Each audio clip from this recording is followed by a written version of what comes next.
보셨습니까? 이 영상에 앞서 귀한 또 섬김의 모습으로 반가운 소식이죠.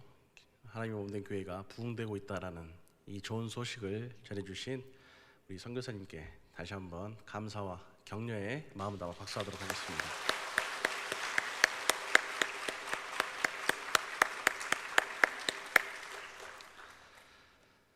지난 3일간 여러분 안녕하셨나요?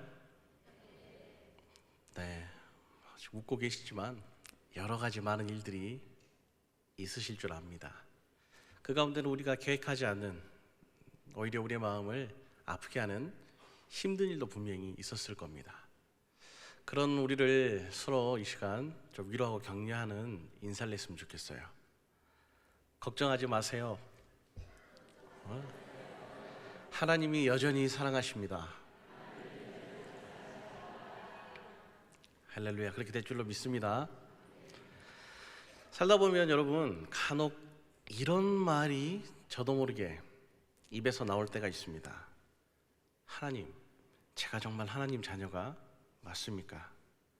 하나님 정말 저를 사랑하시나요? 이런 말을 하는 상황들을 보면 대부분 뭔가 나에게 고난이 왔을 때, 무엇인가 내 뜻대로 되지 않고 실패했을 때, 일이 잘 풀리지 않아서 답답할 때, 병이 들 때, 소망이 사라질 때, 슬픔이 있을 때, 우리는 이런 말을 나도 모르게 합니다. 오늘 본문에 등장하는 이스라엘 백성들도 마찬가지예요. 2절에 보니까 하나님께서 이렇게 말씀하십니다. 내가 너희를 사랑하였노라. 그런데 이에 대해서 이스라엘 백성들이 항의를 해요. 주께서 어떻게 우리를 사랑하셨나이까? 이 말은 그런 거예요. 하나님이 우리를 사랑하는 증거를 좀 보여주세요. 그렇게 하나님의 고백 앞에 반문을 합니다. 왜 그런 말을 해야만 했을까요? 이 시대의 상황을 보면 그런 말을 왜 했는지 우리는 깨달을 수 있습니다. 이 말라기가 쓰여진 이때는 약 기원전 460여 년경으로 우리에게 잘 알려진 이 느헤미야와 같은 시대에 활동을 했던 그런 선지자이죠. 이 바벨론의 포로 생활을 마치고 이 백성들이 다시 고향 땅으로 돌아옵니다. 하나님의 도우심으로 성벽도 재건하고 성전도 다시 건축하고 예배를 드리고 또 말씀을 다시 발굴해서 말씀을 이스라엘 백성들이 쉽게 적용하면서 쉽게 순종할 수 있도록 세부적인 삶에 맞추어 많은 것들도 알려주고, 그러니 이 백성들이 나름대로 하나님의 말씀을 들으면서 그렇게 열심히 살아가고 있었습니다. 그런데 본인들이 생각하는 것처럼 그들의 삶이 그렇게 나아지지는 않는 거예요. 그리고 이들이 그렇게 소망하던 이 메시아가 터무좋을 기미를 보이지 않는 거예요. 낙심하고 낭망한 이들이 이 하나님 앞에 겉으로는 회복된 척, 괜찮은 척 하지만 그들의 속마음에는 이런 말을 하고 있는 거예요. 하나님이 우리를 사랑하시냐고. 비단 이런 잘못된 말을 전하는 것뿐만이 아니라 이 백성들 가운데서는 하나님을 없는 것처럼 여기고 하나님이 아닌 다른 이방의 것들을 취하고 하나님의 것들을 오염시키는 그런 잘못을 범하게 되었습니다. 안타까운 것은 성전에서 하나님께 제사하며 하나님께서 부으시는 그 축복과 은혜를 베풀어줄 제사장들부터 부패되기 시작했죠.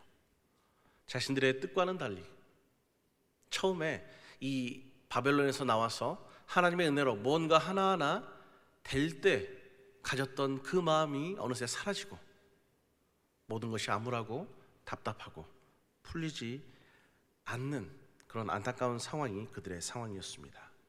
그러니 그들은 그런 결론을 내린 거예요. 아, 하나님이 우리를 사랑하시지 않는 것 아닐까?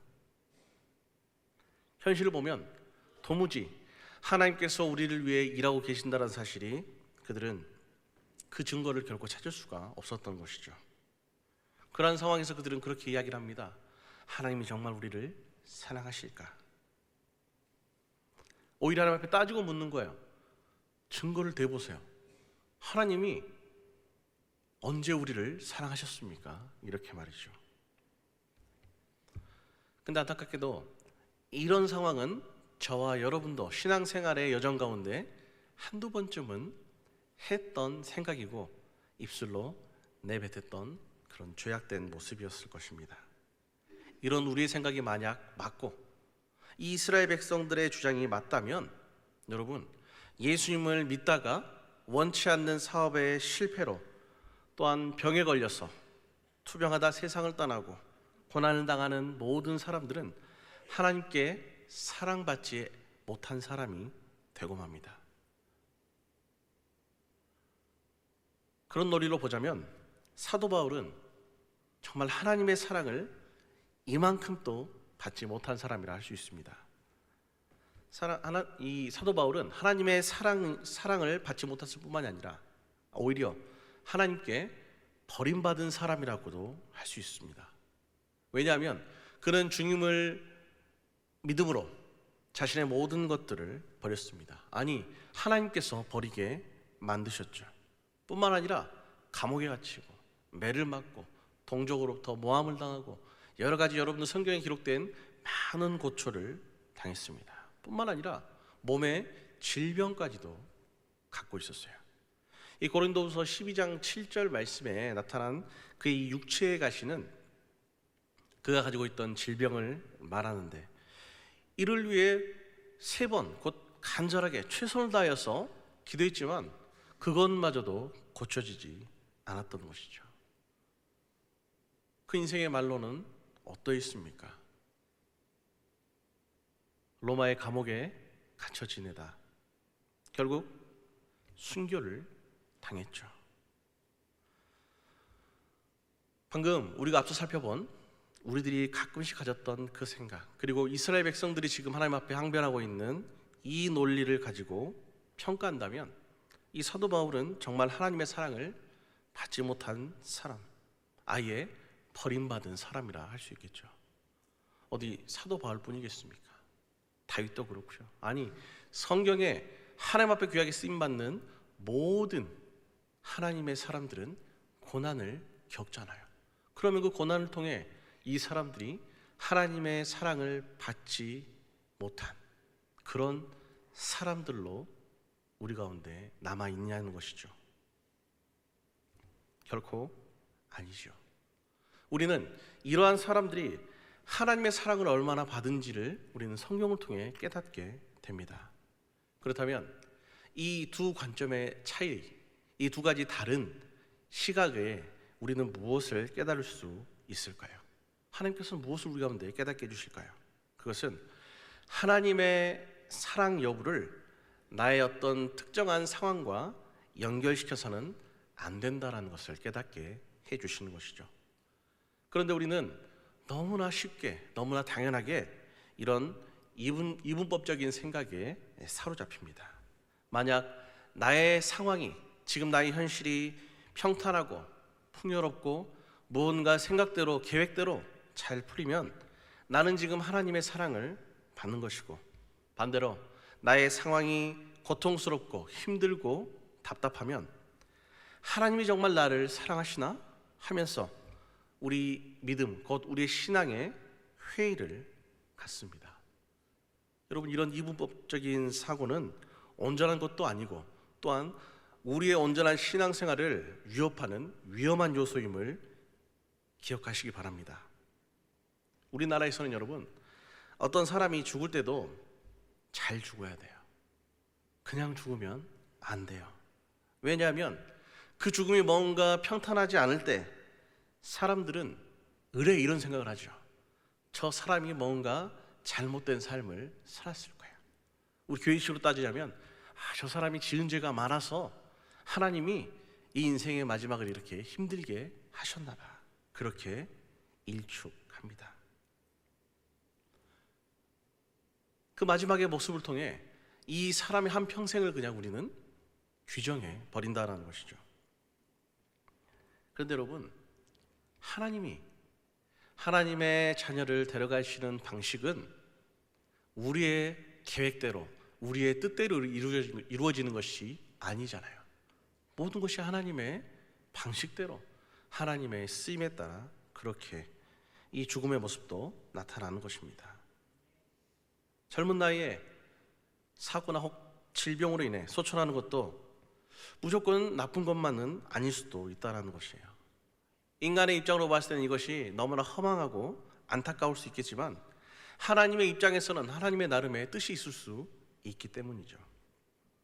이것이 그 사람의 삶이나 혹은 하나님의 사랑 여부를 판단할 수 있는 절대적인 기준은 될 수 없다라는 것입니다. 사랑하는 성도 여러분, 이 하나님의 사랑을 결코 쉽게 판단하지 마시기를 소원합니다. 우리의 상황, 특별히 나의 고난과 나의 이 형통함을 가지고 하나님이 나를 사랑하는지 아닌지 여러분 판단하시면 안 된다라는 것입니다. 우리의 상황, 우리의 어떤 마음과는 상관없이 하나님은 그 모든 것들을 초월하시고 우리에게 한없는 변함없는 사랑을 주심을 여러분 믿으시기 바랍니다. 내게 고통이 왔다고 하나님이 나를 사랑하지 않는다라고 생각하면 안 된다는 것이죠. 나에게 실패가 왔다고, 나의 앞길이 막혔다고 하나님의 사랑을 의심하시면 안 됩니다. 오히려 그 고난 속에서 하나님의 사랑과 은혜를 경험하는 경우로 우리는 더욱더 많음을 당장 우리들도 고백할 수 있잖아요. 고린도후서 12장 9절 말씀에 사도 바울이 자신의 고난과 이 질병에 대해서 이렇게 고백을 합니다. 우리 함께 같이 읽어보도록 하겠습니다. 시작. 나에게 이르시기를 내 은혜가 내게 족하도다. 이는 내 능력이 약한 데서 온전하여 짐이라 하신지라. 그러므로 도리어 크게 기뻐함으로 나의 여러 약한 것들에 대하여 자랑하리니 이는 그리스도의 능력이 내게 머물게 하려 함이라. 아멘. 바울이 고쳐달라고 간절하게 3번이나 기도했던 그 기도에 대해서 하나님께서 내 은혜가 내게 족하다고 단정하시는 것이죠. 이 말은 나는 너에게 치료의 은혜를 베풀지 않을 거야. 널 고생시키는 이 질병으로 계속해서 고생해봐 라는 말씀이에요. 그런데 바울은 그에게 주어진 고난의 상황이잖아요. 고통의 상황이잖아요. 그런데 이 질병 때문에, 이 고통 때문에 오히려 하나님의 사랑을 더 알게 되었다고 그는 오히려 기뻐하고 그것을 자랑하기까지 합니다. 그 이유가 고린도후서 12장 7절 말씀에 나타납니다. 함께 읽어보겠습니다. 시작. 여러 계시를 받은 것이 지극히 크므로 너무 자만하지 않게 하시려고 내 육체의 가시 곧 사탄의 사자를 주셨으니 이는 나를 쳐서 너무 자만하지 않게 하려 하심이라. 아멘. 만약 이 지금 바울의 상황이 우리의 상황 같았다면 하나님께서 사용하시는 목사님이 무슨 잘못을 하셨길래, 무슨 부족함이 있길래 저런 질병이 걸려서 간절하게 기도해도 낫지도 않느냐고 그렇게 일축했을 건데, 그랬을 텐데 바울은 오히려 이 모든 것이 자신을 위한 선물이라고, 하나님이 날 쓰시는데 혹 내가 교만하여질까봐, 나를 교만하지 않도록, 그로 인해 범죄하지 않도록 하나님께서 계획하신, 하나님께서 내게 주신 은혜이며 사랑이라고 고백하는 것이죠. 이와 같이 이 바울처럼 저와 여러분들도 어떠한 상황에서도 우리가 잊지 말아야 할 것은 바로 하나님이 우리를 이렇게 사랑하신다라는 사실입니다. 오늘 말씀에는 그 증거로 에서와 야곱을 비유하며 말씀합니다. 본문 2절 하반절에서 3절까지 함께 읽도록 하겠습니다. 시작. 나 여호와가 말하노라. 에서는 야곱의 형이 아니냐. 그러나 내가 야곱을 사랑하였고 에서는 미워하였으며 그의 산들을 황폐하게 하였고 그의 산업을 광야의 이리들에게 넘겼느니라. 아멘. 여러분, 하나님의 사랑을 말할 때 가장 중요한 것은 다른 것이 아니라 이 하나님의 주권, 곧 하나님의 선택입니다. 장자이면서도 형인 에서를 놓아두고 하나님께서 야곱을 특별히 택하여 사용하신 것처럼 이 세상에는 여러분 많고 많은 사람들이 있어요. 우리보다 훌륭한 사람들이 아주 많이 있습니다.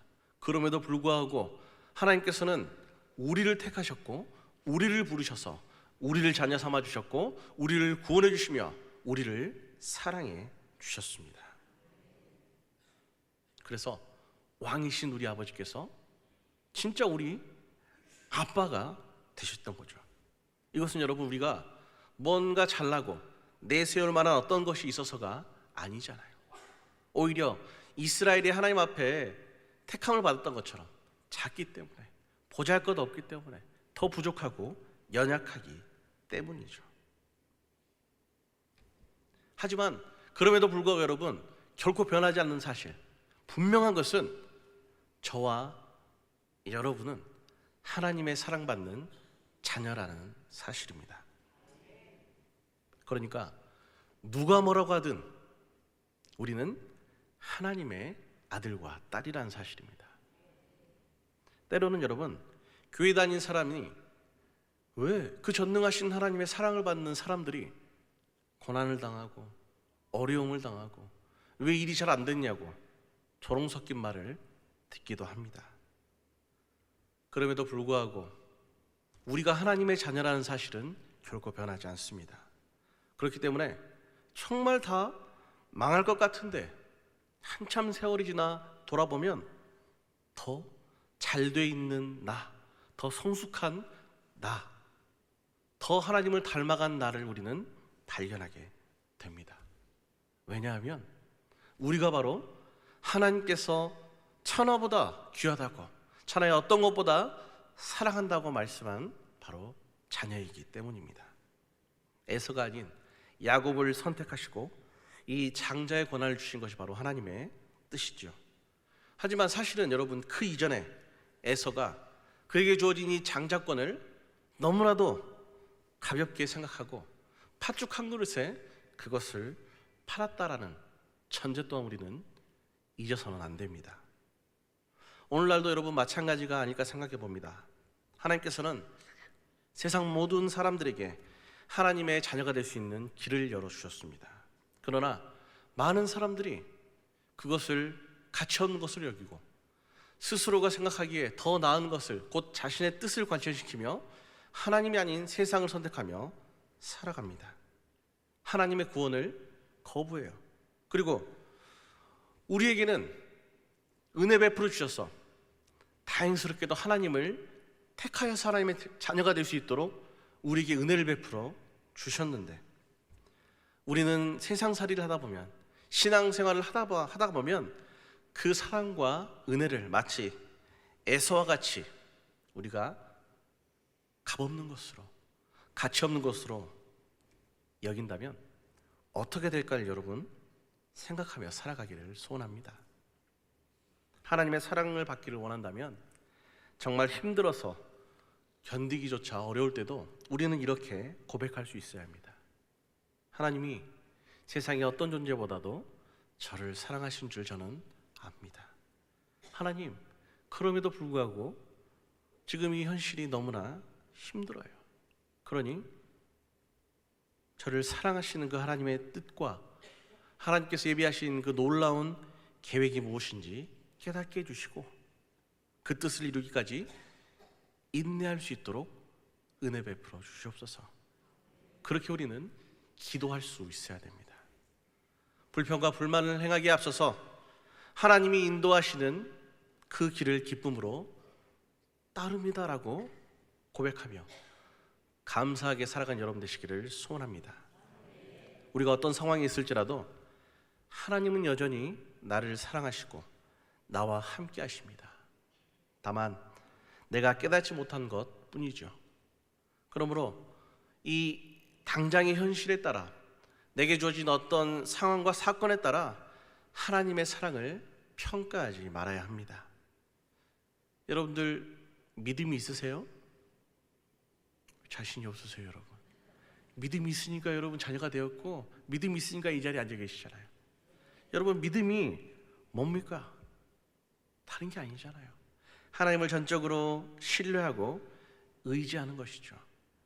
만약 내 삶의 여정이 순탄하지 않을 때 불안하고 답답하고 내 마음속에 의심이 든다면 그것은 하나님을 전적으로 의지하는 것일까요? 의지하지 않는 것일까요? 대답을 못하는 이유는 우리가 가끔 그런 생각을 하기 때문이죠. 그것은 전적으로 하나님을 의지하는 것이 아니죠.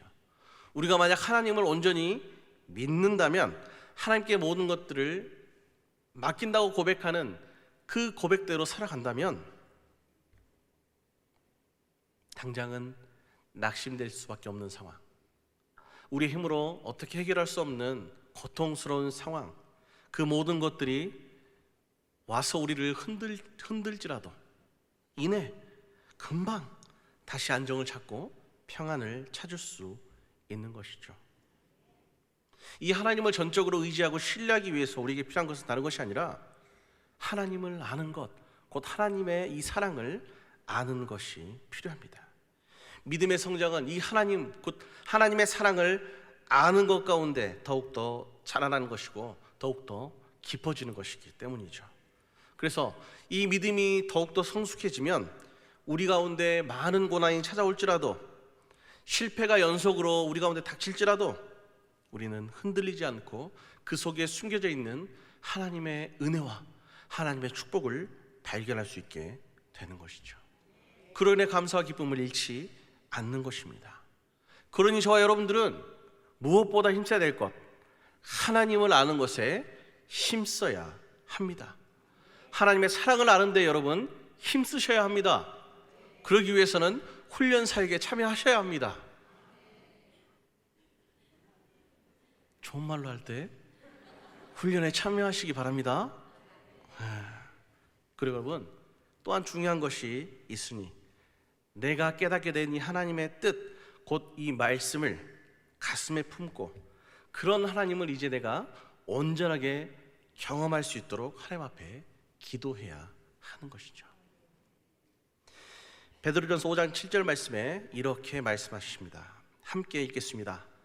너희 염려를 다 주께 맡기라. 이는 그가 너희를 돌보심이라. 아멘.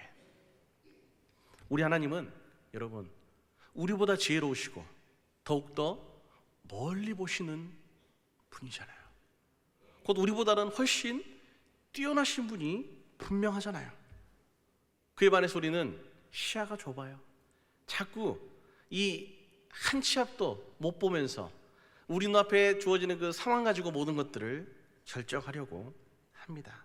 그러나 저 여러분들이 믿는 이 하나님은 우리의 인생에 청사진을 지금 아름답게 이미 그려놓으셨어요.